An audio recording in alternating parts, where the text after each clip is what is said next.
पहली बार जब 2015 में बनी थी, फरवरी 2015 में दिल्ली में हमारी सरकार बनी थी।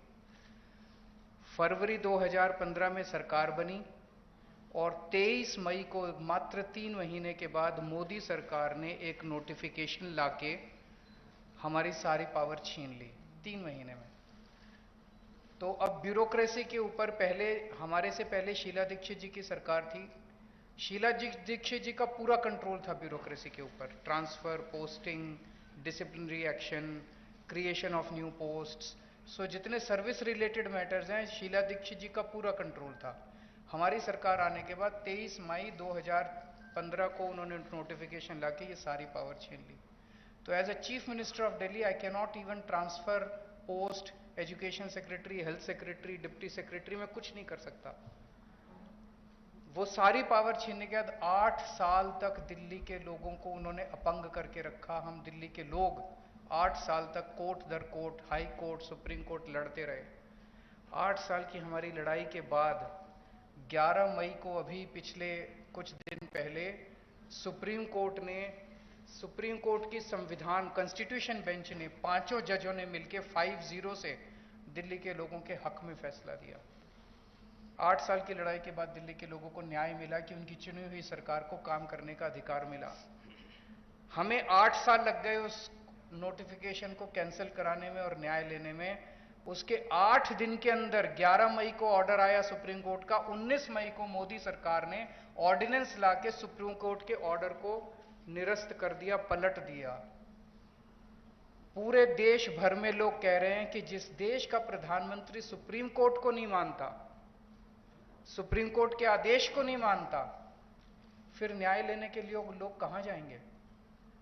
अगर देश का प्रधानमंत्री कहता है कि मैं सुप्रीम कोर्ट के आदेश को नहीं मानता और कानून लाके वो आदेश को पलट देता है, तो फिर तो न्याय के लिए कोई जगह नहीं बच जाती है। कहां जाएंगे फिर लोग न्याय लेने के लिए? फिर तो कोई अंतिम चीज ही नहीं है। वो प्रधानमंत्री जी कहते हैं मैं नहीं मानता सुप्रीम कोर्ट को, ऐसे देश कैसे चलेगा? ये तो बिल्कुल गलत है। अब ये अध्यादेश लाके वापस सारी पावर छीन ली। तो एक तरह से, जैसे अभी राव साहब ने बिल्कुल सही बोला, ये अध्यादेश दिल्ली के लोगों का अपमान है, घोर अपमान है। एक तरह से प्रधानमंत्री जी ये कह रहे हैं कि तुम जो मर्जी सरकार चुनो, मैं उसको काम नहीं करने दूंगा।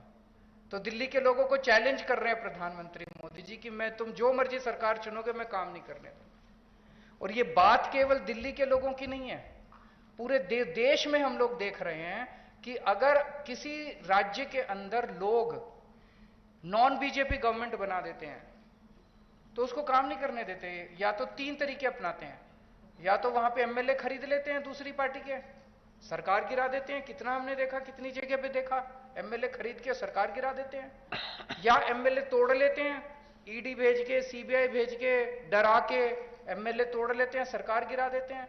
या फिर ऑर्डिनेंस ले आते हैं गवर्नर के जरिए, गवर्नर का गलत इस्तेमाल करके सरकार को तंग करते हैं। जैसे आप लोगों के गवर्नर आपके बिल नहीं पास होने देते, काम नहीं करने देते उन लोगों को। तो इस तरह से मैसेज ये है कि अगर कोई भी राज्य के लोग नॉन बीजेपी सरकार बनाएंगे तो हम उसको काम नहीं करने देंगे, सरकार तोड़ देंगे। ऐसे देश नहीं चल सकता। ये तो बहुत खतरनाक स्थिति है पूरे देश के सामने।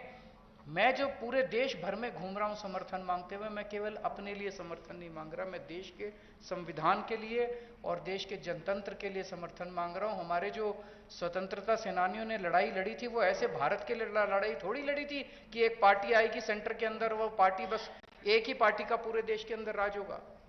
जिस तरह से आज इन्होंने माहौल बनाया हुआ है, फिर तो एक प्रधानमंत्री और 31 गवर्नर बस वो चला लें इस देश को। फिर मुख्यमंत्री बनाने की क्या जरूरत है? फिर चुनाव करने की क्या जरूरत है? फिर तो ये तानाशाही होगी।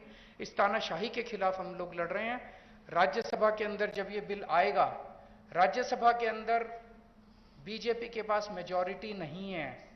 बीजेपी के out of 238 MPs, BJP has only 93 MPs. BJP के पास मेजॉरिटी नहीं है। मैं फिर से शुक्रिया अदा करता हूं राव साहब का। अगर हम सब लोग नॉन बीजेपी पार्टीज इकट्ठे हो गए तो इस बिल को हम राज्यसभा के अंदर गिरा सकते हैं।